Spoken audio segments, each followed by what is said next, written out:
All right. What's going on, everybody? Good evening, man. I am very excited for this call. I really appreciate all of you for being here.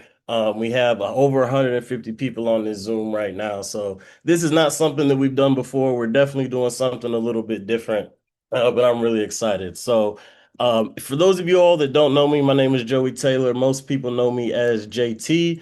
I built Capital Flow. And like I said, we're going to be doing something a little different. This is kind of like a feature launch slash demo slash class. But I want to make something clear. We're not just teaching you how to use a tool. We're going to be teaching you guys how to think like institutional traders, right? I think that a lot of traders, and myself included for a long time in the early stages, we spend a lot of time trying to predict the market. And there's a lot of guessing involved, right? People try to guess, based on patterns that they see, or they try to chase breakouts, or they just kind of hope that their setup is finally going to work today. And the difference between professional traders and retail traders, aka non-professional traders, is that the institutions, the pros, they don't do that. They're not guessing. They get into position early, they make their cash, and they move on to the next one, right? And when they're getting into their position, they actually signal their moves through something called options flow, right? So that's what we're going to be talking about today. And that's what Flowly is, right? It's going to show you the window into their signal, right? So I'm going to be talking about Capital Flow as a company, kind of talk about what we've done, what we're currently doing, what we're planning on doing in the future. And I'm going to introduce you to our new product called Flowly. We're going to do a live look at how it actually works. And then TJ is going to come in. He's been doing a lot of prompt engineering work lately, and he's going to go on a deep dive on some of the specific prompts and questions you can use to make sure you're getting the proper use out of the software, right? So with that being said, let's go ahead and get into it. This is going to be about 90 minutes, by the way. We maybe a little over because we are going to do a Q&A at the end. And for everyone that sticks around, we are going to have a gift or two for you guys. So we'll go ahead and get started.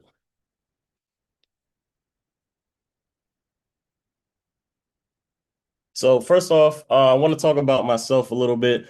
As I've said, I go by JT. I am the founder and CEO of Capital Flow. This is a company that I built from scratch over several years. Um, I kind of got tired of seeing that there was such a big gap between retail traders and the professionals. So I built Capital Flow to kind of bridge that gap and make trading easier for non-professionals.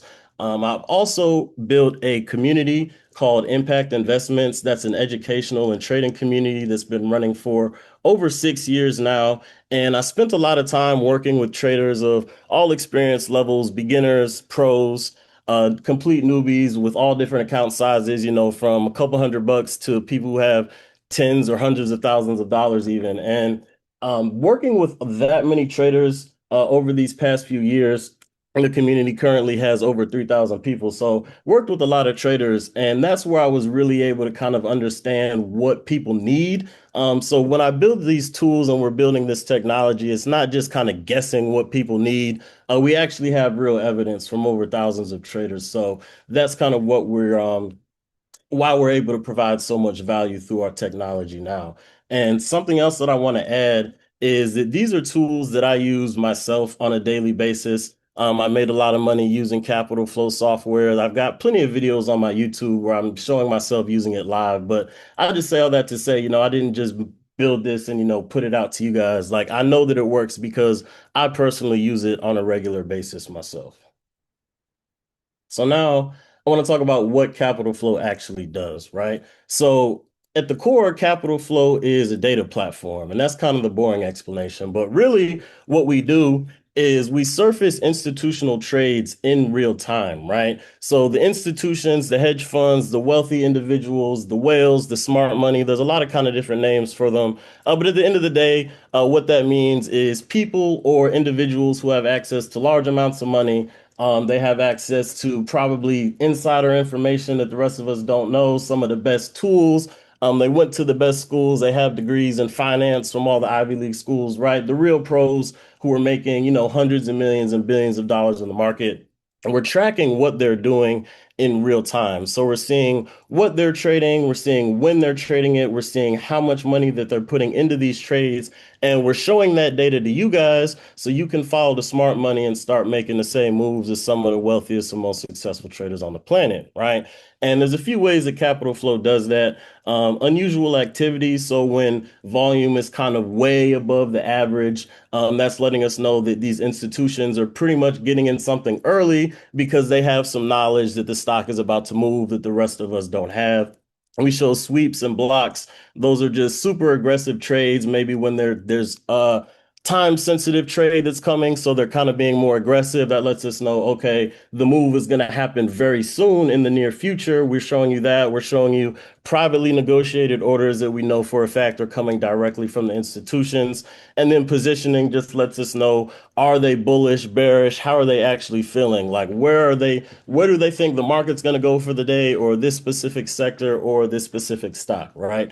And the last thing that I want to make clear from this slide is that we are showing you guys licensed data that's coming directly from the exchanges. We're not showing delayed data. We're not showing scrape numbers.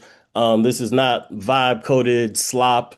We actually started building Capital Flow in 2021 before ChatGPT came out, before you can even use AI to code. So we are the real deal here. And now the main event is Flowly, right? So I talked about what Capital Flow does. It shows you all of that data. And for a lot of people, it can be kind of hard to interpret that data, right? Because when you're looking at these smart money orders and all of these things, and you're seeing all of this money being moved around, and you're seeing they're trading this and they're trading that, it could possibly be overwhelming if you don't already know what to look for. And there is a little bit of a learning curve when it comes to using this data, because you're not going to be able to automatically know how to apply it, what it means for you, and what to think about it, right? And Flowly fixes that completely, because now instead of feeling like you have to spend days or weeks trying to learn how to understand the dashboard, all you have to do is ask Flowly. You can ask questions. What's going on today with this stock? What's going on here with this ticker? And we're going to show you guys some examples in a second, of course. But Flowly has access to all of our data at Capital Flow. So now you simply just ask what you want to know, and Flowly is going to pull it from the data, and it's going to give you a response in plain English. It's going to break it down in a very simple way that's easy to understand, even if you're a beginner when it comes to options flow or trading or anything like that. So Flowly can see a few different things, right? So Flowly has tools like net premium, just kind of let you know if the big money is bullish or bearish. Repeat conviction, when a certain trade is getting bought over and over multiple times, and they're accumulating a large position. Index sentiment, to let you know how they're feeling across certain sectors or even the entire market. Strike walls, where premium is kind of clustered.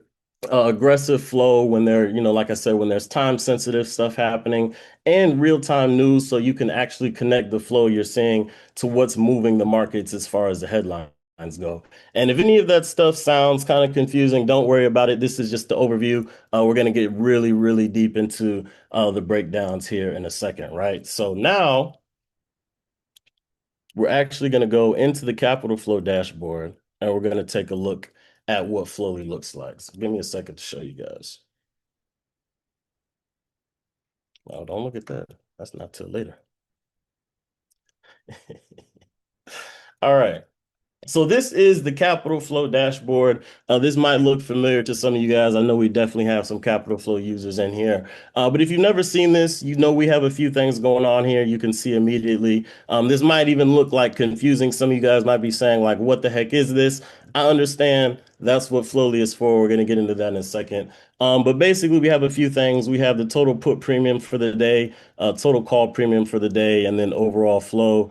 You can see the top contracts by premium for the current trading day. And then finally down here, we have the live feed, where you can actually see trades coming in from the institutions in real time. So you see the day and time of their trades, you can see what they're trading, and you can see exactly how much money they're spending on it. So that is pretty much the gist of the Capital Flow platform from the dashboard perspective, right? And like I said, there's a few things going on that might kind of make you guys confused, but basically you would kind of use this and you would use filters and you would have to kind of sort through the data and find stuff that you were looking for, find stuff that made sense for you. And it was a bit of a process. And sometimes you could find stuff instantly. Sometimes you have to spend some time sorting through data. But with Flowly, now you don't have to do that. And I'm going to give you guys some examples because you can see this is a button that's kind of showing up in a few different places, right? These three stars, this is the AI Insights button. We have it here on Overall Flow. We have it here on Top Contracts by Premium, and we have it here beside every one of these orders that's coming in through the live feed. So what we've done is integrated Flowly into these main parts of the dashboard. And so now when you see this trade, you can see somebody took an SPX trade. You can see that they spent over $1 million on it. So you might see that and say, well, I don't know what that means. How should I be thinking about that? You know, you might be confused. All you have to do now is click this AI Insights button, and Flowly is actually going to analyze it for you. So this is a SPX 74070 call expiring 9/18/2026. Flowly is going to analyze that and it's going to tell you what you should think. So this is what we get back from Flowly from our new AI. It's going to give you the analysis. It's going to let you know what's actually happening in this trade, what it possibly means. You're going to see some key takeaways. It's going to let you know the sentiment, the significance of the trade, the context behind the trade. And finally, you're going to even see what to watch. So look for the follow through, look for this specific price action. And now you have a completely detailed summary of just that single trade that may have been confusing to you earlier, or maybe you might have been misinterpreting things, whatever the reason is. You know, now you have Flowly to kind of explain that to you. So you no longer have to be confused when you see trades coming in through this live feed. Like I said, you can also use this AI insights for the top contracts by premium. These are all of the top contracts from the current trading day today. Flowly can analyze that for you and tell you what that means. And also the overall flow, you can get your analysis on that to see what these numbers up top mean and how to think about that. So everything you see on this dashboard now Flowly is one click away. You click that button, you get instant analysis.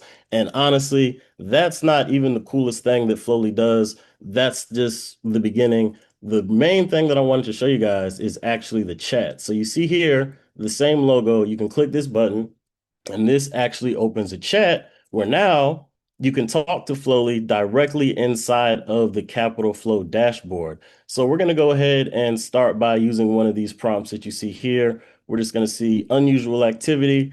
And because Flowly has access to all of our data at Capital Flow, as soon as you give it the prompt, it's going to start accessing that data. It's going to start getting the information. And then in just a few seconds, it's going to give you what the most unusual activity from the day is. It's going to let you know the institutions are hitting Micron, MU really hard today ahead of its earnings. We did have earnings today if you guys weren't watching the market or weren't paying attention. But it's going to let you know that there were extreme volume in some Micron calls expiring this week.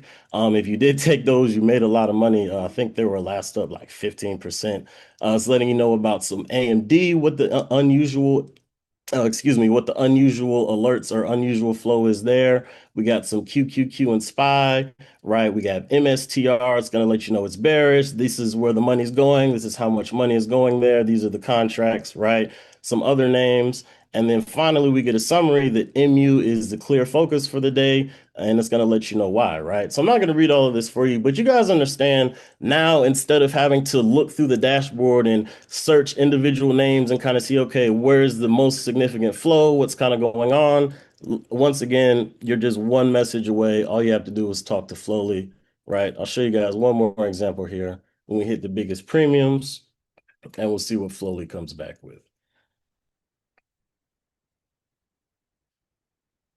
So boom, just in a couple seconds, now it's going to let us know what the biggest premiums are, or as it said, the heavy hitters. We have premiums in SPX, right? 2.7 billion, Micron, 125 million, Tesla, 85 million, Intel, 69 million. And then some more stuff. It's going to give you some more details, right? And once again, it makes it clear that MU is very active for the day because they did have earnings. And again, it talks about MU calls, which are going to pay ridiculous amounts of money tomorrow. I guarantee if you guys get on social media, if you follow any traders, you're going to see people who are now rich from MUs. So, and Flowly let you guys know that that was where most of the money was going for the day, right? So, um, that's what I wanted to show you guys about how Flowly works, how it looks in the dashboard, how it kind of gives you guys information, how it displays things for you. I know some of you guys are probably thinking that, this is great, but I'm not even sure what to ask. I'm not even sure where to start. TJ has a presentation. Like I said, he's been doing a lot of work on prompt engineering. He's got a really, really, really great presentation for you guys here in a second. And you guys this is really going to blow you guys' mind. Flowly, when you're talking to Flowly, it can sometimes feel like magic, but really it is just our AI that's backed by our data. All of our data at Capital Flow, so now you no longer have to struggle to understand it yourself because Flowly is going to be here for you. So, with that being said, I'm going to go ahead and pass it over to TJ so he can go ahead and get into his prompting classes for you guys. So, TJ, whenever you're ready, brother. Appreciate that, man. Um, do you all, if you can hear me, drop a one in the chat. If you can hear me clearly, drop a one in the chat. I love the ones. All right. So I am sharing my screen so that we can get into this prompting. All right. So I'll give a little bit about myself. My name is Timothy Woodard. I'm 31 years old. Um, and I've been trading in markets since 2015. I have a degree from North Carolina Agricultural and Technical State University. Go Aggies, Aggie Pride for any Aggies that are on the call. And I have a degree in economics, right? So learning about markets, participating in markets, studying economic trends wasn't by mistake for me. It was something that, I had an interest in well before the trading boom at the pandemic, and something that I always saw myself kind of doing at a higher level. Um, but lucky enough, instead of going the corporate route, I decided to be a man of the people, kind of work directly with retail investors and traders. Met JT in 2020, came on an impact in 2020 as well. And have been working to improve and create tools and teach traders better ways to analyze the market.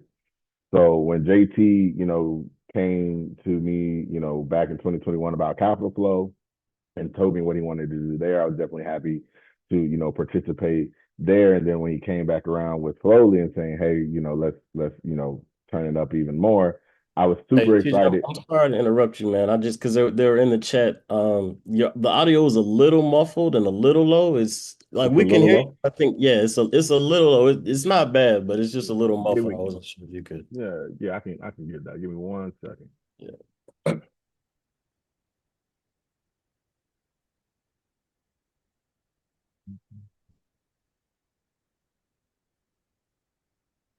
What about now? Sounds kind of the same to me. Still sound the same to you all? Yeah, I think and it's not that they can't hear you. I think we can hear you if I'm not mistaken, but it is a little muffled. So I wasn't sure if like there was something you could do on your end. But if not, it works. Okay, well, I'll just try to talk a little bit louder, just to make sure that it's coming through clear. Okay, yeah, that's good. They said that's better. Yeah, that's perfect. Go ahead. All right, great. So, like I was saying, pretty much, 10 years in the market, economic background.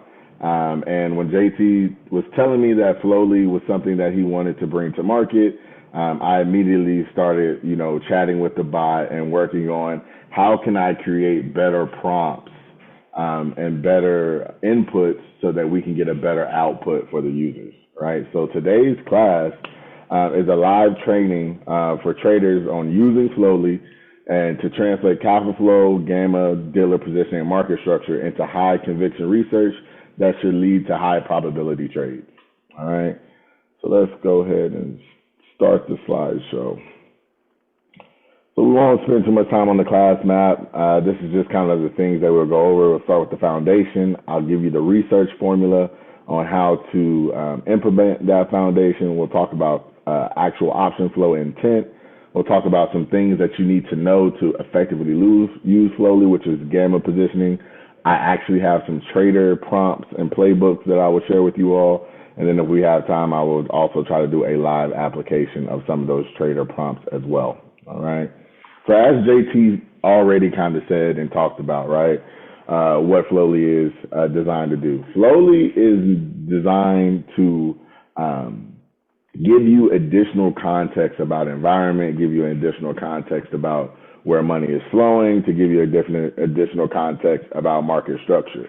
All right, what Flowly is not is a crystal ball, right? There is still things that can happen that nobody could expect, right? So just even when you do the massive amount of research, sometimes things can just not play out correctly, right? That doesn't mean that the chatbot doesn't work well, doesn't mean the option flow doesn't work well.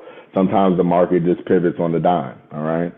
But Flowly is designed to be a research analyst, right? It will help you interpret institutional option flow, premiums, strikes, expirations, and positioning for context. And lastly, right, the most important thing, it's a thesis builder, right? It gives you the reasoning why you should be in this trade, why maybe you should enter, why you should stay in or exit the trade, and how you can manage it along the way, and different things that you should be watching during your holding time of a trade to consider to be able to make the best decision for your desired outcome. Okay. All right. So the overall goal of my session today is to help you all create better inputs, right? So instead of just having like one word inputs that do not give Flowly a lot of context, right? I want you to start thinking about these 4 questions, right? Who is positioned, right? What is the evidence of that positioning, right? What level of conviction is there? And what invalidates that thesis, right? So when you're able to ask and think about those 4 cardinal questions, right, you're able to get a very much more robust answer and robust output from Flowly, right? So the goal is to take Flowly to be a research desk, right? Somewhere where you can go get any type of market information and not just a regular chatbot, right? As you develop better questions, you get cleaner thesis and you are much more aware of the risk involved with the trading that you're trying to do. All right. So when we think about how we want to go through the process, right? First thing that we want to look at is just look at the overall flow, right? So when we're looking at the dashboard, we're seeing the flow come in. That is going to start to allow us to think about where ideas can pop out from, right? Once we're looking at the flow, we want to identify what's the intent of that flow, right? Are they trying to be bullish? Are they trying to be bearish? Are they hedging, right? Are they accumulating a position? What is the intent, right? Next, we want to look at conviction, right? Is it urgency in that play? Is there a lot of institutional players hitting the same strike or hitting the same conviction, right? Next, we'll check gamma, which gamma we'll go into, but it's a piece that institutions use to gauge accelerations of plays, right? And then after you check all 4 of these things, you're able to build a thesis and then define your risk, okay?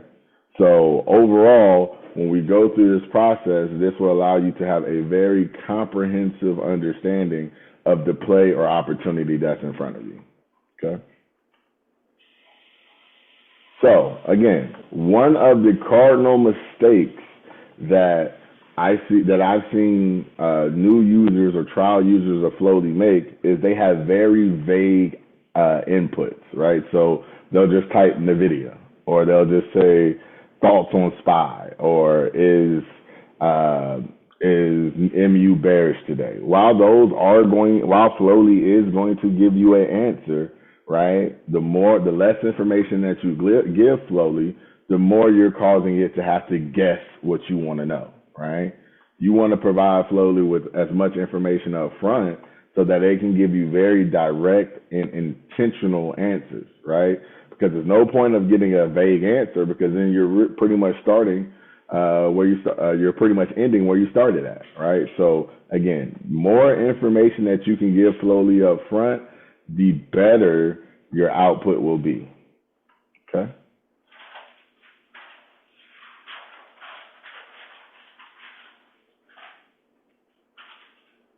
So again, these are just common questions: bullish, bearish, thoughts. What do I buy? Is this a good trade? Right? Better ways to frame these questions. If you're wanting to say, is this bullish? You could say, who is buying NVIDIA calls and at what premium, right? Or how much urgency is there in NVIDIA calls, right? Or what time frame is NVIDIA flow showing? What time frame is the option flow for NVIDIA showing that price could move, right? Is the flow that we're seeing a part of a larger strategy, right? Could that institution be hedging out a larger position? And then ultimately, I think the least used question is, what invalidates this thesis, right? Based on the flow that I'm seeing, what could break that conviction or break that idea, right? I think that is one of the best questions that you can ask slowly, right? What is going to prove to me or show me that I'm wrong? One thing that I see from traders of all skill levels is sometimes they hold losers way too long. And with option flow being a forward-looking mechanism in the market, if you have a chatbot that can provide you invalidation levels or invalidation criteria, this can help you manage your risk so much more efficiently. Okay? Check the chat.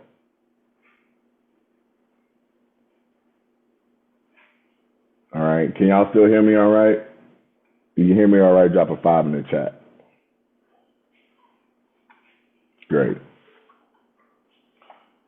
So there are 4 main pillars when I was kind of doing my prompt engineering for Flowly that I really wanted to focus on. One is just going to be general options flow, right? So looking at sweeps, blocks, overall premium, open interest or unusual activity, right?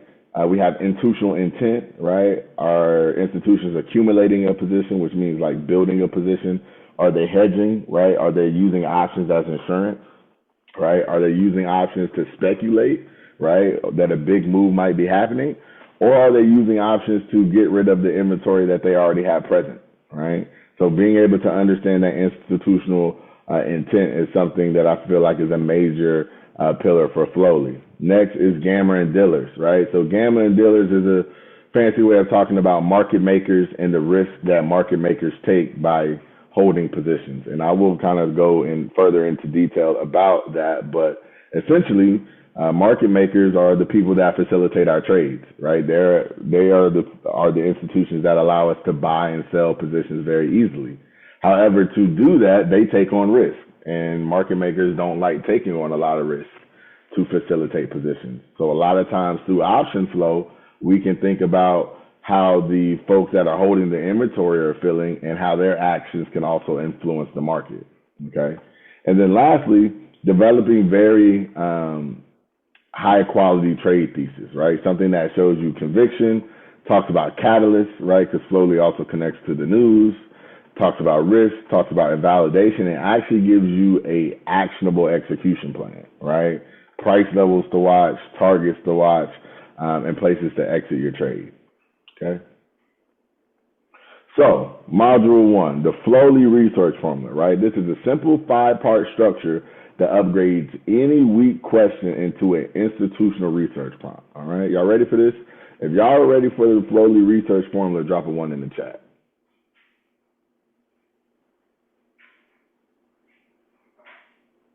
Oh, I'm seeing the ones come in. All right. So here is the 5-part research formula. Every elite Flowly prompt should include these components, right? You should identify what asset you're looking at, whether that is a single stock or an ETF, right? You should know, or you should be telling Flowly a certain asset to look at, right? Or a certain area to look at, right? Maybe you're looking at names within the S&P 500, or maybe you're looking at names within the NASDAQ 100, or maybe you're looking at the XLF ETF, right? You want to give it a asset, right? Tell it where to look, right? Next thing you want to do is define a time horizon, all right?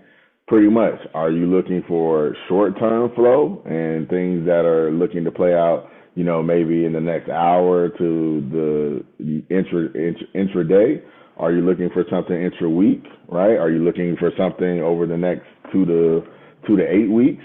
couple of months? Are you looking for something over the next 1 to 2 years, right? You want to be able to define that time horizon, right? And then after you have the asset over some time horizon, you want to tell it what's the objective, right? What are you trying to get from this asset over this time horizon? Whether it's looking at trying to identify institutional flow, whether it's trying to identify how market makers are positioned, whether it's trying to identify potential catalyst or risk for the position, you want to slowly give it an objective to work towards, right? After you have told it its objective, you want to tell it two more things. You want to say what evidence you want to see from that, right? Include include the highest option contracts with the highest amount of premium, or the highest amount of open interest, or the highest amount of volume, right? Or include options that have the most repeat conviction or the most repeat activity, right? And then lastly, what are the implications from all of this? So based on the asset that I chose, the time horizon that I'm looking at, the objective that I've given, and the evidence I requested, what's the implication of that, right? What is the actionable thing that I can take away? Okay. Now, if your prompt has all five of these parts, you are likely going to get the best response possible from Flowly. Okay. Does that make sense? If that makes sense, drop a 7 in the chat.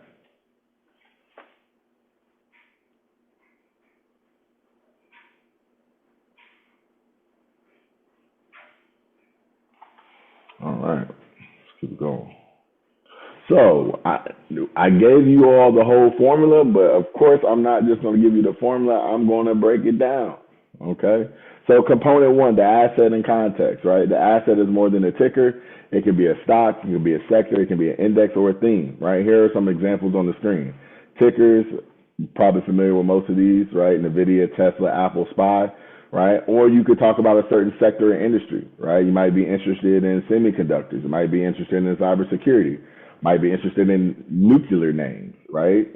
You can tell it to look in a certain sector or industry if you don't know a specific ticker, right? Because sometimes you might say, well, I'm coming to Flowly for the ticker advice, but you might know that you're looking at, maybe you saw a news article where they said that oil names were going to go crazy over the next 3 months, and you wanted to verify that. The asset that you might ask Flowly to look at would be the energy sector, right? Or gas and oil related names, right?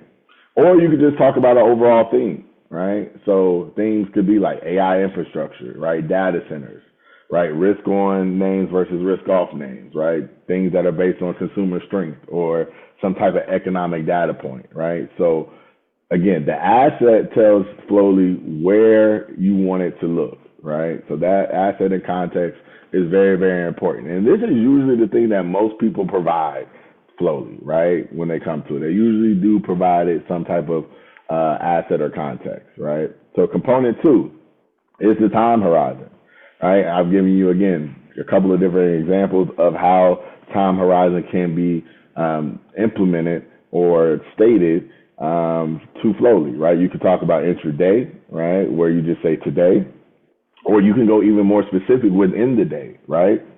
Maybe you're a trader that likes opening bell flow. So you can say, hey, Flowly, identify semiconductor flow in the first 30 minutes, right? Semiconductors was your context. First 30 minutes would be your time horizon, right? Or maybe you like to trade at the end of the day, right? So you can look at power hour, okay? If you're a swing trader or a longer term trader, you can extend that time horizon. You can say the last couple of trading sessions, next 2 to 8 weeks, or maybe based on the upcoming catalyst, right? So maybe you were interested in Apple as it had its WDC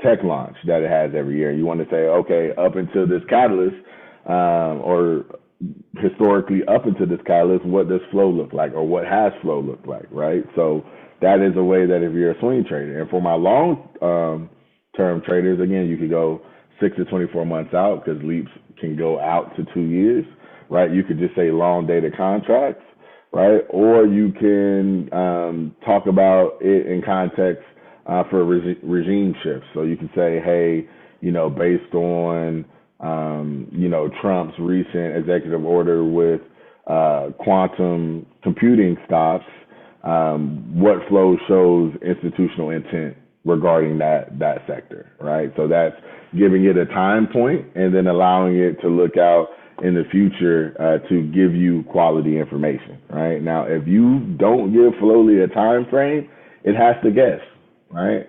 It'll likely give you a little bit from each bucket of time horizons, but some of that might be irrelevant to you. So if you want very intentional information, give the time frame to Flowly so it can be very intentional in the research that it does. Okay. So component 3, right? So component 1 and 2, through the answers that I've seen thus far, are things that I have seen trial users do. Component 3 through 5 are the ones that I don't see a lot of, all right? So component 3 being institutional objective, right? Act slowly to classify what the activity appears to represent, right? There are 4 main institutional objectives that you'll likely come across or be using in your time with Slowly, or even as your time as an option trader. All right, so the first one is accumulation, right?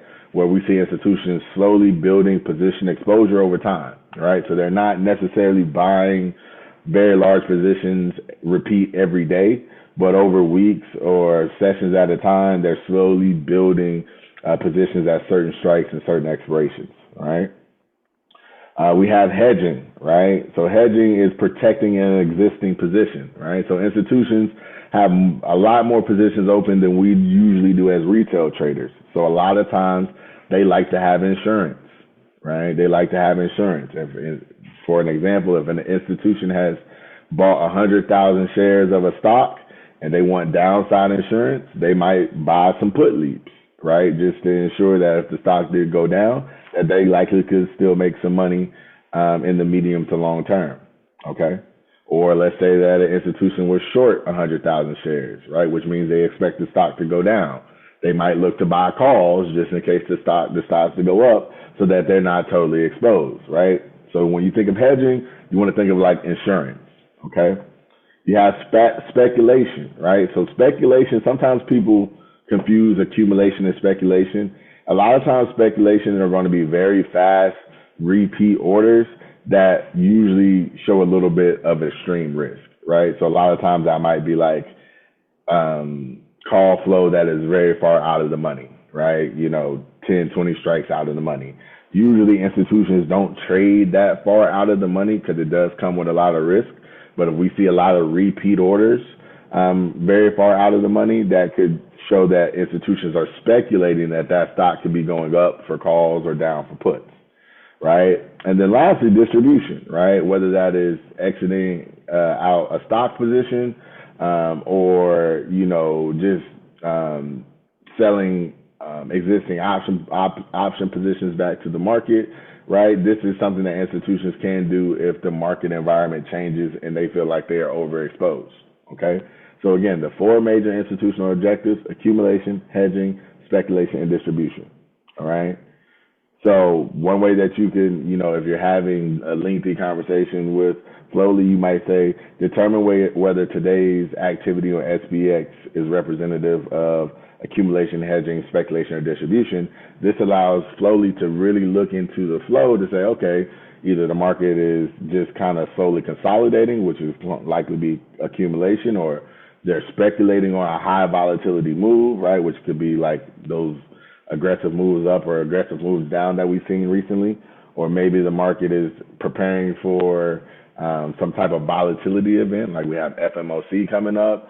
Maybe the market's preparing for some downside insurance there, or maybe the market's starting to take profit, right? You can be able to tell that, or Flowly will be able to tell you that through analyzing the flow that it gets through CapitalFlow to help you align to see, is this the environment that I even want to trade in, right? If you're looking for a breakout trade, you might not want to be trading in times where a stock is accumulating. It's likely not going to break out right now, right? You likely want to take breakout trades when we see that there's speculation in the market, right? So that's just one example how that component alone can change the output and the actionable things that you can get from that. Component 4, evidence requested, right? These are things that you can ask Slowly to provide you to feel even more comfortable about the output, right? You can look at premium size, right, which is how many dollars were actually spent on said position, right? You can look at sweeps, right? Sweeps are very fast-paced orders. So a lot of times institutional orders are very, very large, right? So those orders will be split up through the different exchanges so that those orders can get filled very quickly, right? Or you might have blocks, right? So blocks are very large institutional orders that usually happen between institutions directly, right? So a lot of times blocks don't necessarily tell you about urgency, but they can a lot of times in times of accumulation, we might see a lot of block trades coming in as institutions trade amongst each other to build out the positions for the outcomes that they expect to happen, right? You can ask about strikes, right? Where are we seeing the most activity in strikes? This could help you determine like where we can see price targets, where we might see support, where we might see resistance in the market based on how capital is flowing through options, right? Of course, you can ask it about expirations, right? I like to call them expiration clusters, right? Do we see institutions buying a certain expiration, right? That can tell us the urgency or the time horizon or the speed of the move, right? If we see an institution buying calls 8 months out, right, and that's where most of the activity is, that might not lead us to think that we're going to see a very quick move today, right? So again, expirations are a way or a piece of evidence that can help you about the speed of the trade. And then of course, repeat flow, right? Of course, if one large order, right, isn't necessarily enough. But if we had 20 large orders that were coming in back to back, right, that can give you a lot more conviction in the trade, right? So you can ask for these different things in your prompts to get to a output or to get the confidence that you need in your idea or opportunity. Okay. And then lastly, right, trade implications, right? The strongest flow output translates data into scenarios and risk, right? So a lot of times when I'm talking to Flowly, I'll say like, give me the bull case. So things are going up, the bear case, the neutral case, whatever catalyst could change between the cases and what invalidates the whole thesis. All right. So this isn't a question whether I'm just saying, do I want to buy or sell? I want to be aware of every or the main opportunity or the main ways that this could play out so that I can prepare for each scenario, right? Too often I see folks only prepare for one scenario, and then when the market does something else, they don't know what to do because they don't have a plan there. They didn't even consider that when they were planning out the trade.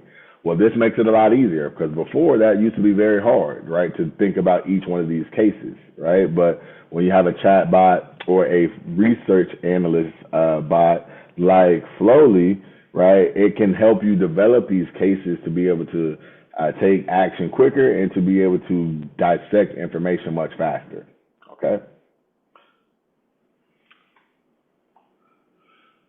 So I do see a question right here that I think is well timed. Do you try to avoid neutral positions? No, I do not try to avoid neutral positions. I think there are certain option strategies that work well in neutral positions, right? So I might not directly be buying calls or buying puts, which are usually directional bets. That would be like buying calls would be my bull case, or buying puts might be my bear case. But in a neutral case, I might go on the sell side of options, which CapitalFlow shows us both buy side and sell side information. Flowly also is very efficient in identifying buy side versus sell side information. So I don't just totally avoid the neutral case, but I am aware if the environment starts to show me that the neutral case is happening, that I might not want to be in a directional bet, right? I might want to utilize a different option strategy. Does that make sense?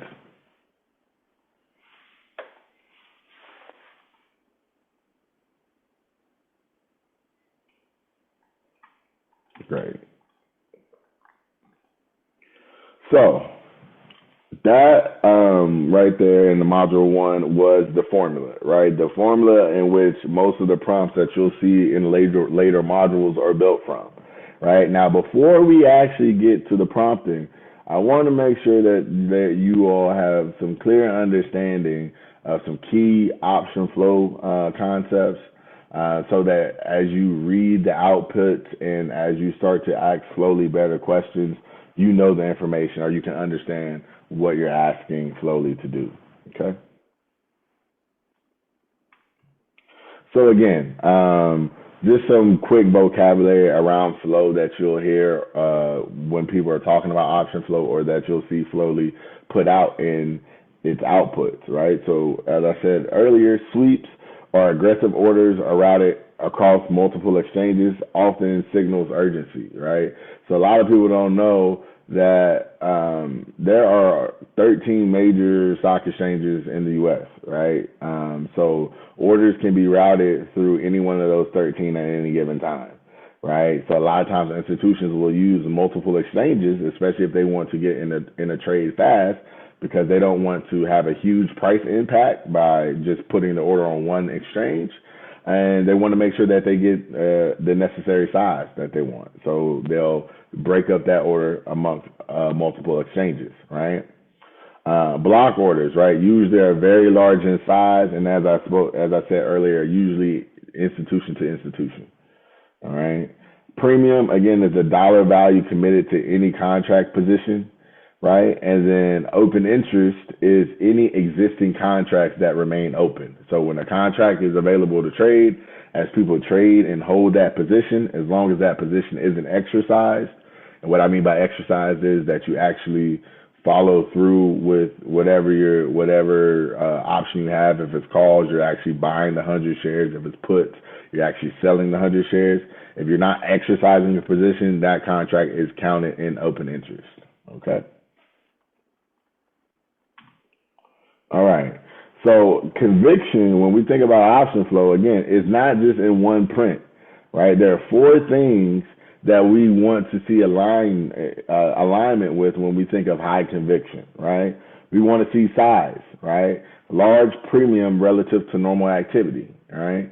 So that's also like a very basic question that you can ask slowly, right? Like if you're not familiar with the typical size option trades for that stock, you can ask slowly, what's the typical option size, right? What does usual option activity look like, so that you have a benchmark for yourself, right?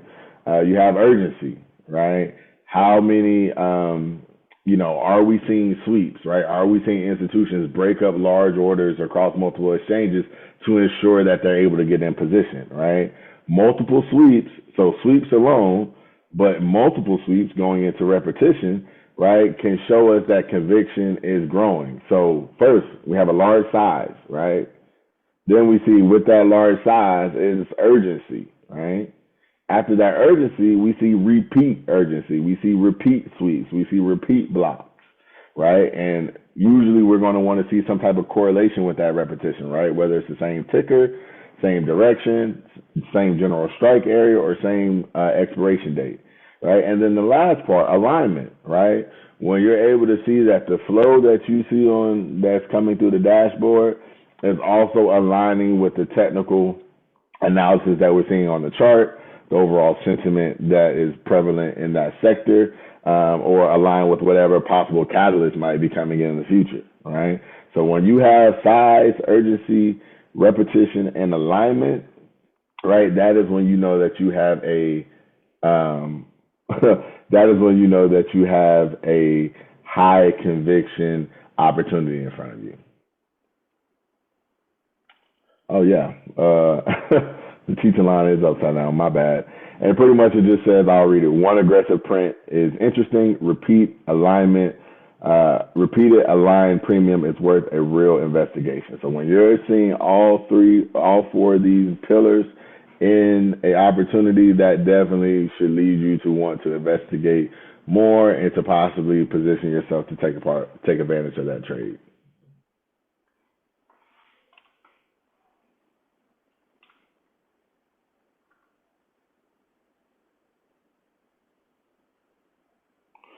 So, as I kind of talked about earlier, with one of the components of the four different things four different type of institutional intents, right? These are things that you may see in option flow that represent these intents, right? So with accumulation, a lot of times we'll see sustained buying, right? So consistent buying throughout the trading session, right? We'll see repeated expiration. So we're seeing them buy contracts at the same expiration date, right? And we'll also see supportive price action, right? So a lot of times in the accumulation, we'll see that the market is consolidating, right? Not necessarily making lower lows or lower highs, not necessarily making higher highs or higher lows either. It's really kind of trading within a range, okay?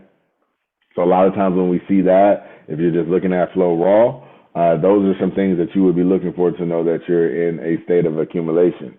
With hedging, a lot of times that is going to be reverse flow, right? So if you see that price action is moving up, right? The charts are moving up, but you're seeing a lot of put flow coming in, right? That is usually indicative of some type of hedging, right? Especially if this is after a very strong move has happened over one trading session, over a few trading sessions, or if there's a near-term catalyst, right? Whether that might be like interest rate meeting or earnings report, or some major economic data that might be coming out, right? If we're starting to see reverse flow, right, near a catalyst or after a strong move, like we know that a lot of that might be institutional hedging, right? With speculation, like I said, a lot of times that's going to be very short dated, right? A lot of times that's going to be aggressive, right? What I mean by aggressive is that when you buy options, you all should be familiar with this, but when you buy options, you can either buy them at the bid, you can buy them at the midpoint, or you can buy them at the ask, right? Usually when we think about aggression, right, we're thinking about things that are bought at the ask or above, right? The way that I like to think about this is if you went in a store, right, let's say you went car shopping, right, there's a car that you really wanted, right, and they say, hey, car's $40,000, and you like, hey, I want to make sure I walk out the door with it right now. I'm willing to pay $45,000 for it. Right, you're paying above the asking price, right? So that's showing you that you aggressively want that car, right? You really want what's in front of you, right? So that's one thing that we look for. That's something that CapitalFlow actually already separates out in the dashboard, right? And then of course, high urgency positioning. So a lot of times we'll see that short dated flow with aggressive positioning, usually at the ask or above. A lot of times the strikes will be out of the money, and a lot of times if we can see sweeps coming through with that, that's usually a sign that we're in a realm of speculation, right? And then lastly, distribution, right? Usually this is going to be bearish positions that are going to align with price action, so you'll be in a downtrend. Usually they might be slightly at the money or in the money as we see price action start to weaken, okay? Trying to stay good on my time.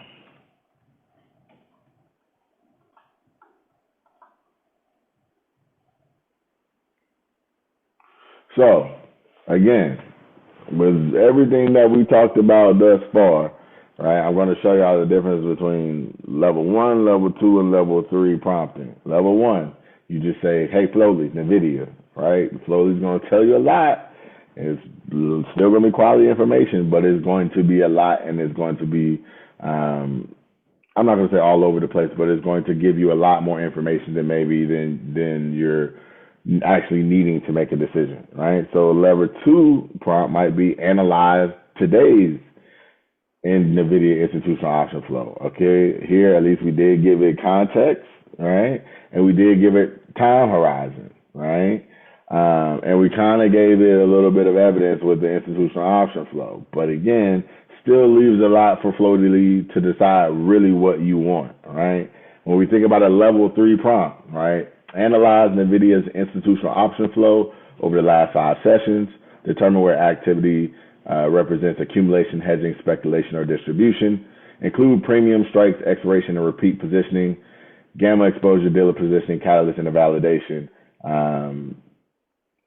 to help me make a trading decision. Right. This is going to give you all 5 of our pillars so that you can make a very well-rounded trading decision that gives you your high probability intended outcome, right? So I know in this elite level 3 prompting, there might be 2 things that you are not familiar with yet, which are going to be the gamma positioning And I'm at gamma exposure and dealer positioning, but we do have a few slides on that are coming up here in a few. Before I get before I move on to the next module, do we have any questions here? Any very short questions here before I move on? If you're tracking behind me really well, following this presentation really well, drop a 9 in the chat.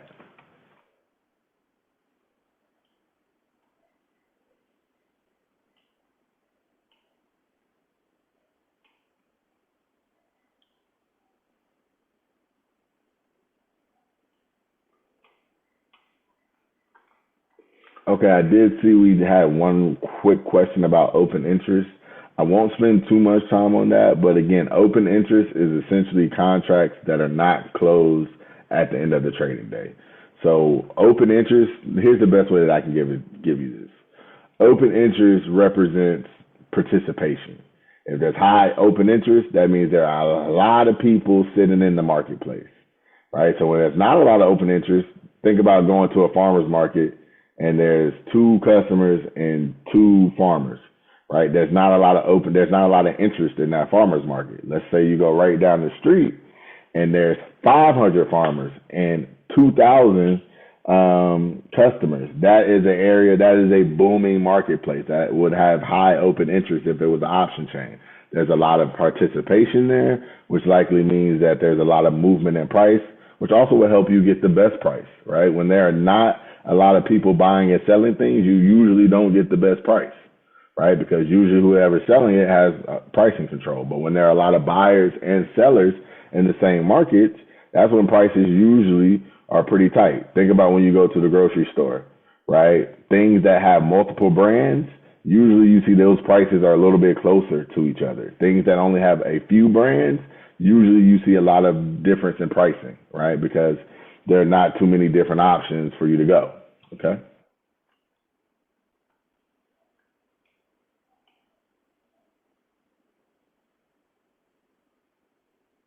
All right. So let's talk about, as I said, I did have a few slides here about gamma and dealer positioning, right? Option flow tells us who is active. Gamma and dealer positioning helps explain how that activity can affect price, right? So a lot of times people don't really sometimes understand the mechanics behind options. They think alone because calls are being bought that that's actually pushing up price. It's not exactly the only thing that's pushing up price. This gamma and dealer positioning is a big part of that, right? So let's go through this framework really quickly, all right? So why does price not always move cleanly, right? Option positioning can create mechanical buying, selling, pinning, or acceleration, right? So here's the pathway of what happens when institutions buy options, or even when we buy options, right? But usually institutions because they have size, right? An institution buys an option, right? When they buy an option, they're buying it from the exchange or some type of dealer slash broker, right? When the institution buys the option, the dealer slash broker takes the other side of the trade, right? Now, these dealer slash brokers, right, their goal is to be neutral in the market. They don't want to have directional risk. They don't want to be long. They don't want to be short. They want to be what is called delta neutral, right? So if you buy calls, let's say you buy calls, the dealer takes short calls, but to make sure that they don't have a directional bet, they're going to actually buy the stock. So let's go through this, right? So let's say you buy SPY calls, right? This institution buys SPY calls, right? The dealer is going to sell SPY calls, right? So the institution want price to go up, right? If the dealer sells SPY calls, right, they're actually wanting price to go down. Again, remember the dealer doesn't want directional risk. They don't want to be long or short. So instead of just holding the short calls, they also buy SPY underlying stock, right? So they have short calls, but they're also going to buy the actual shares. This process keeps them neutral, okay? As as the dealer hedges out their position, right, either buying or selling the shares, that is what actually starts to move price, right? And as well, let me say this: as price moves, that requires the dealers to either hedge more or hedge less. So if, let's say price continues to go up, right? If price continues to go up, these SPY, them being short calls, is losing them money, so they have to buy more SPY, right? The hedge has to go up, right? As they buy more SPY price goes up, right? So this is actually what happens when you're buying, when institutions are buying in large size, right? There's some larger player taking the opposite side. They hedge out that exposure. That hedge changes as price moves. As the hedge changes, price actually changes even more, okay? All right. So again, the stock can move because of hedging pressures, just not because of news and fundamentals, right? So depending on where these dealers are short or whether these dealers are long, can cause the market to move even if there is no immediate catalyst there. This is very important because a lot of this price movement that we see intraday is because of dealers hedging all throughout the day, right? It's not like we have a catalyst every day. It's not like we have a major catalyst every trading session. A lot of that selling and buying is mechanical due to dealers wanting to be neutral. Okay, so the key takeaway is when you're able to see a opportunity where the flow, your strikes, the gamma, and market maker positioning lines up, it can become a catalyst itself. Okay, and we're going to kind of go through that a little bit further here next. All right. So again, for those that kind of don't want to understand how this market maker ecosystem works, institution place options order. The market maker provides the liquidity. The dealer is now holding this option order. They hedge that option order either through the stock market or the future market. Through that hedging, we start to see market price move around. Okay. So this is the pathway that institutional orders go through. Okay. So no need to really get into the equation of gamma. The biggest thing that you need to understand about gamma is gamma measures how quickly hedging has to happen as the stock moves, right? So things that have a very high gamma require market makers to hedge a lot faster than things that have very low gamma. So you all might have heard of something called a gamma squeeze, right? This is a situation where dealers are forced to either mechanically buy or mechanically sell a stock, which calls for violent price movements, right? So again, if a dealer hedge needs to change faster and faster, price can begin to move with more force, right? So gamma is what causes price moves to be very, very explosive, okay? Gamma is what requires price moves to be very, very explosive, okay? All right.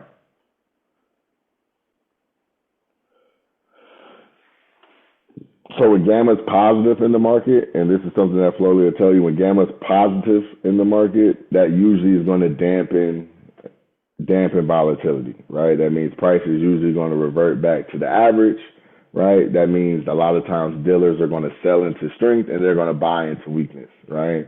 A lot of times the market is going to feel sticky around key levels. When there's overall positive gamma on the stock or ETF, that's going to feel like consolidation when we're starting to get around those whole numbers, SPY around 750 or SPY at 700. It felt like price was sticking around those areas.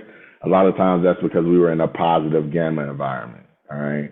On the opposite side, when the environment is negative, right, that often amplifies volatility, right? That makes moves move a lot harder and a lot faster. All right. So that's when a lot of times when the dealers are having to chase their position. So into strength, they're buying even more. Into weakness, they're selling even more. All right. When we have negative gamma, a lot of times those are those days when the market just seems like it's moving in one direction and has no stop into it. A lot of times that's due to the reinforcement of the negative gamma that dealers are dealing with. All right. Now, the positive thing about this is slowly is going to tell you, slowly is going to be able to tell you about all of this. Right. I think it's important that you have a little bit of an idea of what it is, but The job of Slowly is to be able to break these terms down or to be able to tell you whether you're in a positive gamma environment, negative gamma environment, so you know what to do with that information. Okay. Now, these gamma environments and dealer positionings create what we call walls, right? So if you've ever used Slowly, you might have seen it talk about a call wall or a put wall or price pinning at a certain area, right? So call walls are where there are heavy call positionings around a strike. It may act like resistance or a trigger depending on dealer exposure, right? So if we're in positive gamma environments, call walls are likely going to act as in resistance. If we're in negative gamma environments, call walls are going to act as breakout triggers, right? Same is true for put walls, right? In positive environments, they're going to act as levels of support. In negative gamma environments, they're going to act as downside momentum triggers, right? And then pinning, right? This is where when market makers are not seeing a lot of activity, so they keep price in a certain area, right? Price gravitates towards certain strikes. Have you ever noticed when you're trading SPX and it starts to get around like a whole number, 7,000, 7,025, 7,050, 7,100? It seems like as it starts to get to those prices, gravitates towards that level very quickly. That is not by coincidence. That is something that is called pinning in the market. That is when institutions are trying to bring price to a level that allows them to be the most comfortable or take on the least amount of risk. All right. So these are three terminologies that you'll see a lot when working with Flowly. All right. I'll skip this slide.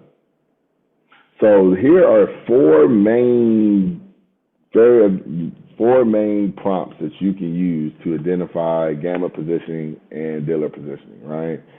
Gamma acceleration. Identify strike levels where dealer hedging activity could create accelerated price movement. Explain the significance of each level and what would likely happen if price breaks above or below it, right? So when you're looking for those explosive moves, this is a prompt that will help you identify levels on a specific ticker that these moves could happen. For an example, today, Amazon at 240 was a major dealer level, right? When Amazon broke 240 to the upside today, it had a very explosive move up to 242.5 very quickly, right? We actually talked about that on our live call in Impact today, right? So this is a prompt that you can run intraday to kind of see where are those sticky or breakout levels based on dealer positioning and as it relates to gamma, right?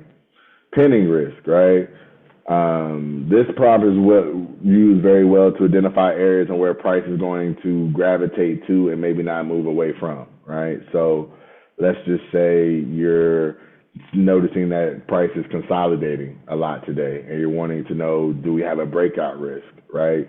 You could run this command, right? This will let you know that if price is likely to kind of stay around certain strike levels or what is the propensity or probability that said name might break out and have a directional move, okay?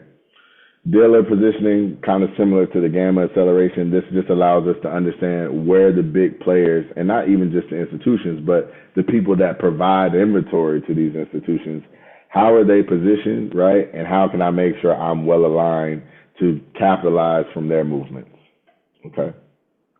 And then lastly, flow and gamma thesis, right? Identifying where institutional flow and positive or negative gamma environments align, right? So let's say that we see strong out of the money call flow and we're in a negative gamma environment. That could lead to a very massive breakout, right? So using this thesis or this prompt can help you identify the levels in which you would need to watch to be ready for that explosive move if and when it does happen. Okay. So again, these are specific gamma and dealer positioning prompts to help you understand overall market mechanics and to understand where these very, very explosive moves can happen. Okay. Do we have any questions here?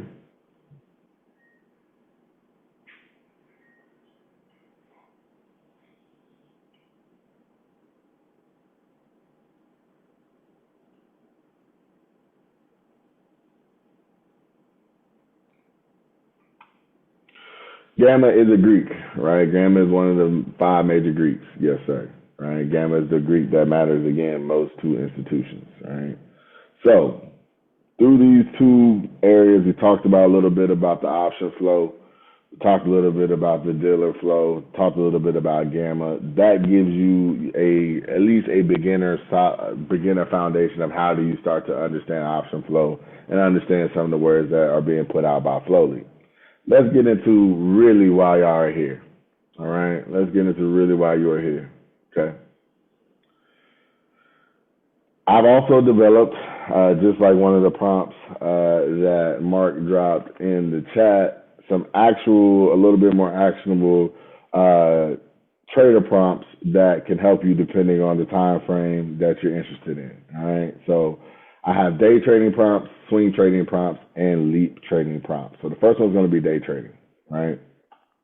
I have these kind of framework of how you can run a day trader playbook using Flowly, right? So we have an open intelligence prompt, momentum scan, watch list, gamma levels, power hour, and then closing review, right? Running each one of these prompts in this order can help you get a very good understanding of what's going on during the actual trading day, right? The ultimate question that these prompts are going to help you understand is where is urgent capital moving right now, and what levels matter today. Okay. Again, main risk of this is taking one piece of the formula and creating a whole thesis around that. Right. You're going to want to see continuity across your research. All right. So let's get into the first one. Right. These are day trader prompts that you can use at open and at momentum, right? So the market open intelligence, right? Analyze the first 30 minutes of institutional option flow, identify the largest premium deployments, unusual activity, aggressive sweeps, and sectors attracting the most capital, rank the top 5 opportunities by conviction, and explain what institutions appear to be positioning for during the trading day. This is something that you can run within the first 15 to 30 minutes of the day, right?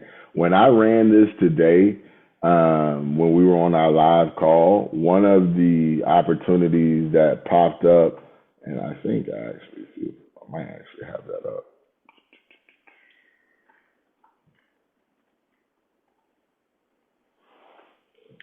It might not actually still be there.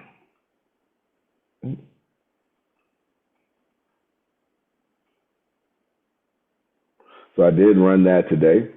And when I ran it, it talked to me about MU, it talked to me about Marble, it talked to me about IWM, talked to me about SPY 0-day volatility, and really what I thought was a really interesting choice was Corning, GLW, right? And we actually look at that GLW chart really quickly. You will see that GLW actually had a very nice move at open. As you see, we had a kind of quick move, nice pullback, and then really a very aggressive move from about 193 up to about 214. So that was about a $20 move in about an hour that Flowly was able to give us context to kind of watch. And again, you could have ran that in the first 15 minutes. And again, if you ran it in the first 15 minutes, that candle, you would have gotten that information at least here, still leaving you a lot of room for the additional breakout for the remaining part of the day, right? So this is, again, as JT said, I'm just not feeding you information. I'm actually feeding you prompts and things that I've actually used to identify quality setups and opportunities, okay? Another one, right? The intraday momentum scanner, right? Identify stocks receiving aggressive call or put buying during today's session. Focus on names where flow is accelerating alongside price action. Explain whether activity suggests momentum continuation, hedging, or speculative positioning, right? This prompt is going to help you. This prompt is actually going to help you identify what's moving that day. And not only what's moving that day from a price action perspective, but what also has institutional capital moving along with it, right? Because when we actually have the charts aligned with institutional dollars, that's usually when we get the highest probability setups. Okay. I do see that we have a quick question. Curious, do you have a strict time you usually open up Flowly pre-market once market is open? Slowly for me is open usually from about an hour before market open. I might start doing research, and usually it's open throughout the remaining amount of the day. Oh yeah, I can do that. My bad. Okay. The last one, the smart money watch list builder, right? Build a intraday watch list using today's institutional flow, rank opportunities by premium size, urgency, repeat positioning, and conviction. Include price levels to monitor for confirmation or invalidation. So this is like, again, these are opportunities, as you see, that I try to create some prompts that even if you came into the day and did not know what you wanted to look at, didn't know what you wanted to trade, you can have Flowly give you research back and data back options for you to trade along with price levels as well. Okay. Any questions here? We'll try to speed this up a little bit.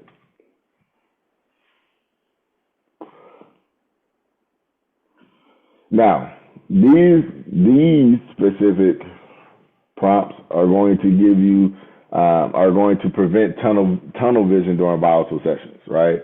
So like when the market is moving up and down, or you might have a certain bias, these prompts are here to kind of help you make sure you're not trading in a vacuum, as I like to say. So let's talk about the market breadth. Analyze institutional flow across the broader market and determine whether today's positioning reflects risk on, risk off, or neutral behavior. Identify leading and lagging sectors, right? This allows you to be able to know where the money is going and what is the overall environment in the market. Risk on markets, where the market is taking on more risk, behave very differently than risk off markets where the market is not taking on risk, right? When we saw on Monday, I think that was, when the market sold off heavily, right? The market had a very risk-off nature, right? It was not taking a lot of risk, right? We saw sectors that do well in risk on environments not do well. So like tech wasn't doing well, communication services was struggling, right? So using that command can help you identify per data if we're risk on or risk off, or if we're neutral, right? And then that also will help you identify the leading and lagging sectors. Of course, leading sectors, you'll like to play momentum. Lagging sectors, you can either look to possibly play a reversal or play momentum to the downside. All right. Of course, we have our gamma acceleration, right? What opportunities or strike levels on certain names can provide that very, very volatile move that everybody likes to chase, right? And then that power hour or end of day command, right? Analyze the final 2 hours of positioning and summarize the most important changes heading into tomorrow's session, right? This is a really great prompt, not only for that last hour of trading for the day, but also possibly to start off your research for tomorrow, right? If you're wanting to swing something into tomorrow, or have a head start into what you might open at tomorrow, or what you might look to open at tomorrow's trading open, okay? So again, these are 6 prompts that any day trader can use to get very, very quality information.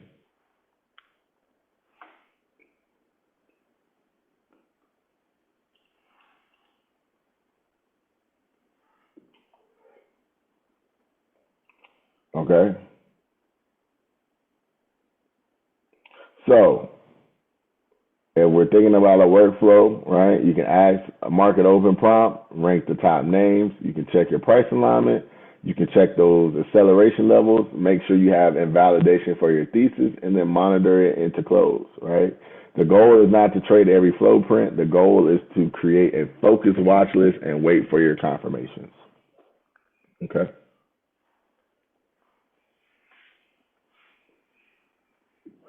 Now I'm seeing a question about, are these going to be available for copy and paste?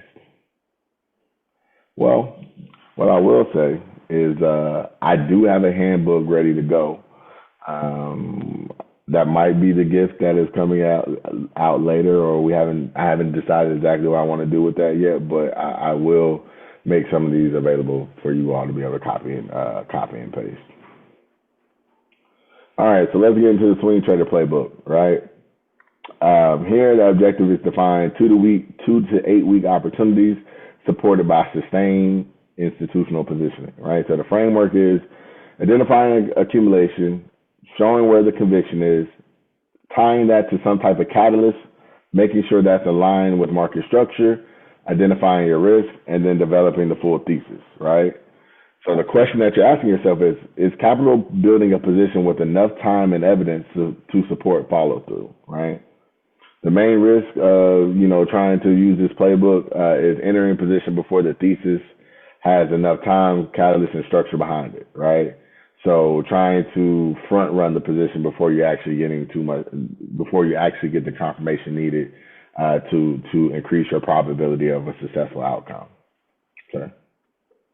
So here are some of those prompts, right? Identifying the accumulation and thesis, right? Use these to separate one-day noise from real institutional buildup, right? So let's talk about the accumulation scanner. Analyzing institutional option flow over the past 5 trading sessions and identifying stocks showing evidence of sustained accumulation. Focus on repeat buying activity, premium concentration, expiration clusters, and supportive price action. So here, not only are we having slowly look at option flow over multiple sessions, right? It's going to also make sure that that flow is aligned with supportive price action as well, right? So that does part of your job for you, right? A lot of times when people get a flow idea, the next thing people tell that person to do is check the charts, right? Well, with this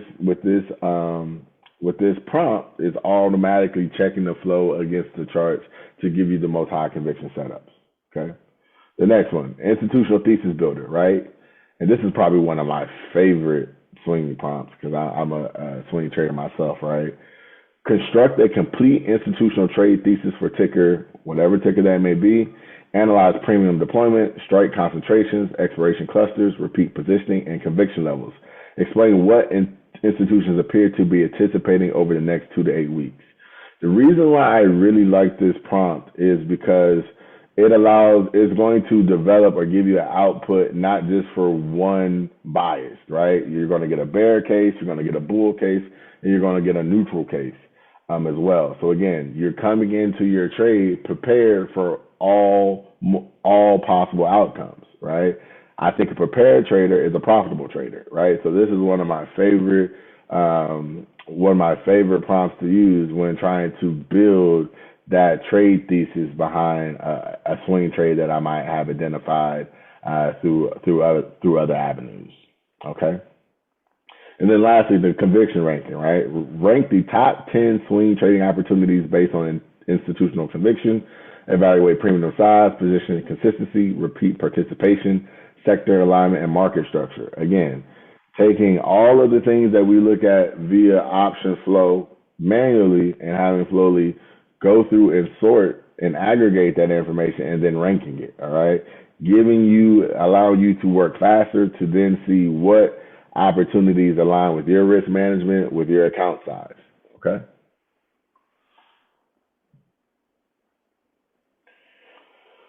Now, when we start to think about catalyst and risk, right, Flowly also connects to the internet, to news, so you can actually ask it to look up certain catalysts, right? Analyze institutional positioning and identify the most likely catalysts that could support or challenge the thesis, include earnings, economic data, sector developments, and market-wide factors. I love the catalyst analysis prompt because a lot of times this is an area that a lot of people don't know. Right, a lot of people sometimes don't watch the news, or they're not, really always, really tapped into, things that are going on. And sometimes you don't know what you don't know, right? So having this catalyst analysis will allow you to be aware of what could affect your trade before you get in it. And if you're already in a trade, it could help you be aware of things that could play in your favor or maybe work against you during the duration that you hold said position. Okay.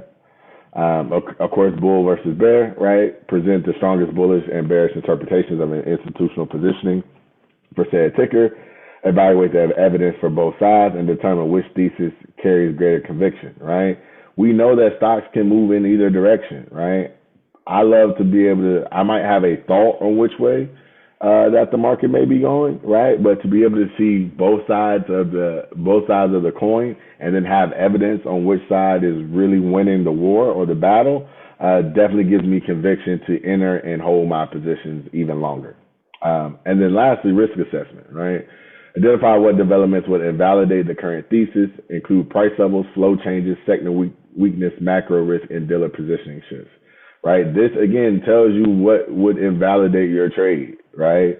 What things you should see or what things you can start to notice that are happening that say, hey, it's time to exit stage left, right? I think this is really important, especially as a swing trader, right? Because these things like flow changes, sector weakness, macro data risk, right? These are things that slowly change, right? And it's easily can be forgotten. So if you have something that can make you aware of that so you can notate that in your journal, I think that helps you be, again, a well aware and prepared trader.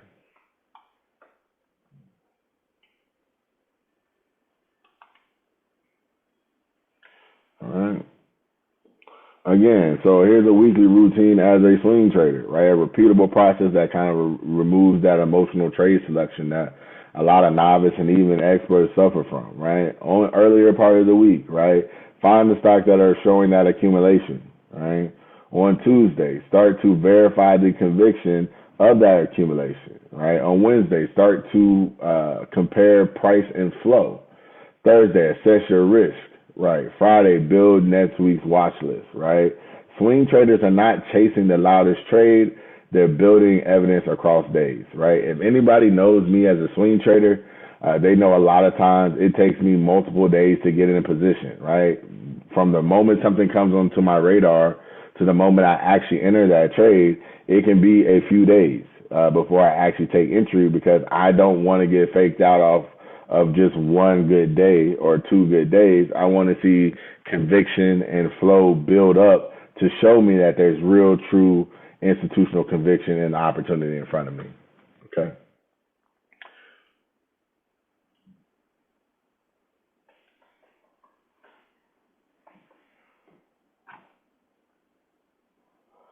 I'm going to, before I go into the leap section, do we have any questions thus far? If you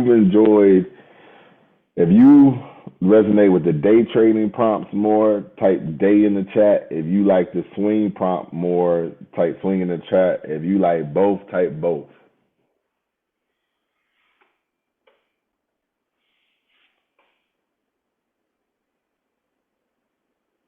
I like it. I like it. I like it. And again, there. If you have a preference for one or another, that is fine, right? I try to develop prompts and things that will work for all different types of traders. Okay, so just if you feel like one didn't really resonate with you or really would give you information that you're wanting to know as a trader, that's all well and good, right? Everything is not for everybody. Okay. So let's go to the last one, right? Leaps Investor Playbook, right? The objective here is to identify multi-month institutional conviction and long duration themes, right? So here the framework or the flow is theme, right? The narrative, right? What sector amplifies that narrative? What flow supports the theme and sector alignment? Do we see conviction in that flow? What's the runway of the catalyst or whatever is pushing the theme in the sector? How long can we see that be catalyzed? And what's the overall risk? All right. So the question that you're asking yourself is, where is long duration capital positioning for a larger thesis and not a quick trade? Right. Main risk is you don't want to confuse short-term speculation with genuine long-term institutional conviction. Long-term institutional conviction is slow. A lot of times it's boring, right? A lot of times you'll see it one day and then it might be a few more days before you see it again, right? So we want to make sure that these are things that you are able to see data trend over multiple sessions, over multiple weeks, not just 1 or 2 days, okay? So again, I do have prompts to help you with things in accumulation. Use these to identify where institutions may be building long-term exposure. So first one, long-term accumulation scanner. Identifying stocks receiving significant long-dated call accumulation. Focus on positions suggesting institutional conviction extending 6 months or longer. Include premium size, expiration sectors, and evidence of repeat positioning. All right. Next, our multi-year theme analysis. Analyze institutional positioning across major growth themes such as artificial intelligence, data centers, cybersecurity, cloud computing, energy, and healthcare. Identify where long long-term capital is concentrating and why, right? So these are when like you're looking for those 2027, 2028 positions, right? You want to see where institutions are starting to slowly build their positions, right? What is the narrative, right? And a lot of times, if you're only looking at one name, you might not see the narrative. So by actually just giving it a theme, you're able to either see multiple names, right? Because usually, if you're looking at a sector, and I think the energy sector as a whole is going to be strong, I'm not just going to want to see Exxon alone showing flow. I'm going to see Exxon showing flow. I'm going to want to see Oxy showing flow.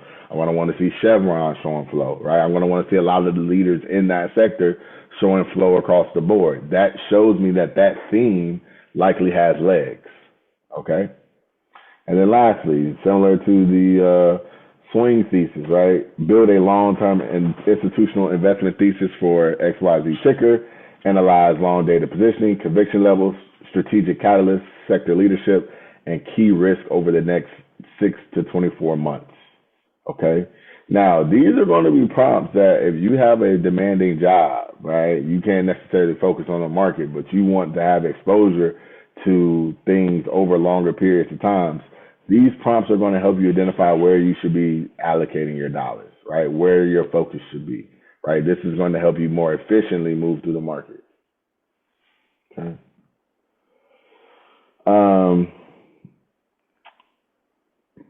These prompts are around portfolio view and risk. Long-term research should still define risk. Longer dated does not mean lower risk, right? A lot of times people think just because they bought a lot of time that just alleviates the risk, right? What do you hear people say? Oh, it eventually go up, right? Well, it eventually might not do nothing, right? So, these prompts are going to help you avoid that, I got time, so I'm just going to wait, right?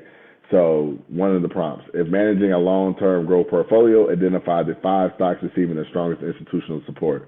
Rank by conviction, explain how each fits a long duration strategy, right?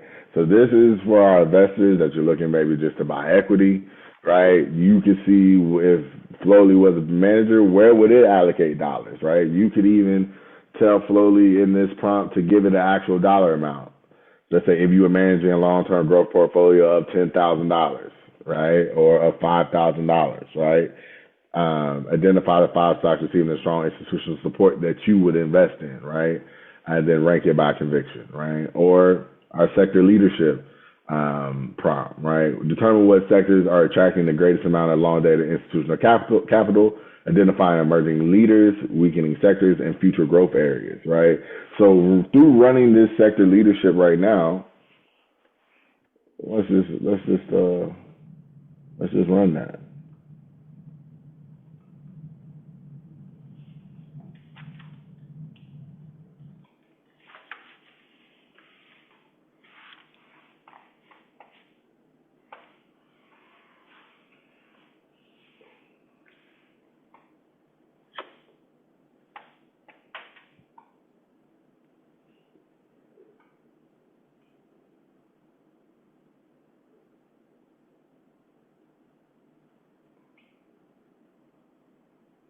Yes, slowly is open when the market is closed. Slowly it does not stop.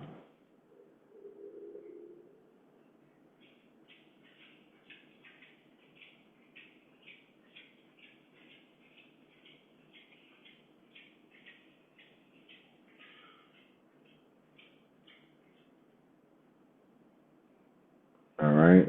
So this was just a little bit of insight, and as you see, it gave you very quality information. It gave us where the money is actually being concentrated, and then it even broke it down into a very easy to understand table. Can I explain that fully, chat? For sure. So pretty much what we're seeing here, right? Institutional capital is currently between aggressive AI and semiconductor growth and defensive index and macro hedging, right? So essentially what Flowly is saying is we're seeing a lot of money go into the semiconductor and AI trade. 2 of the leaders that they identified was Micron. Oh, expand with the arrow, my bad. Was Micron and Marvel. Future growth areas might be Dell and Meta, right? We're seeing some activity in 2028 expirations with 11.3 and 10 million respectively. And one thing that we're actually seeing lose some steam is Intel, right? So this is quality information. It shows you that all semis aren't necessarily positioned the same, right? Some areas in where we're seeing some weakness is in the longer term is the small cap index and regional banks, right? We're also seeing corporate bonds showing some weakness as well, right? Some potential emerging leaders that have not actually shown strength yet is actually Bitcoin and MicroStrategy. If you actually been watching those two right now, Bitcoin and MicroStrategy have been selling off very, very, very, very heavily, right?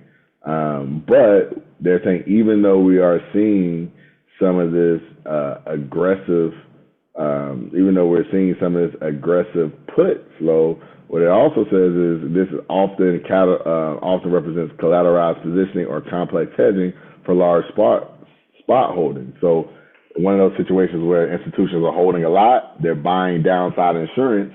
You don't buy insurance on things you don't care about, right?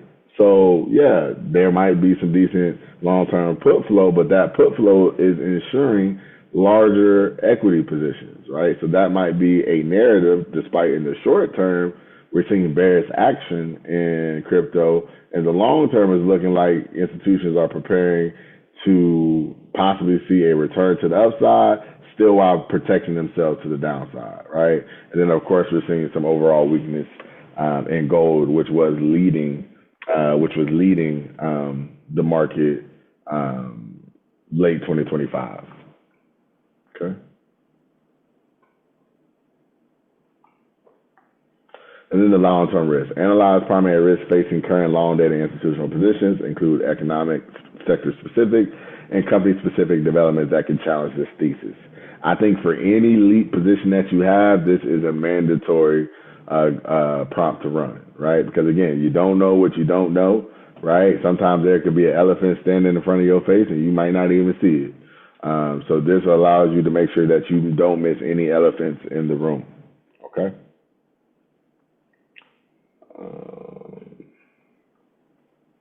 I think, yeah, I'm going to stop here because I want to give some time to bring JT back on and to ask a few questions. So JT, feel free to come back onto the mic. And yeah, we're going to open the floor up for some questions. Again, the goal of this session today and from Flowly is the goal is not just better prompts. The goal is better thinking, right? Find the capital, identify the intent, measure your conviction, evaluate positioning, build your thesis, and then determine what proves it wrong, right? The traders who get the most value from Flowly are not the traders who ask the most questions.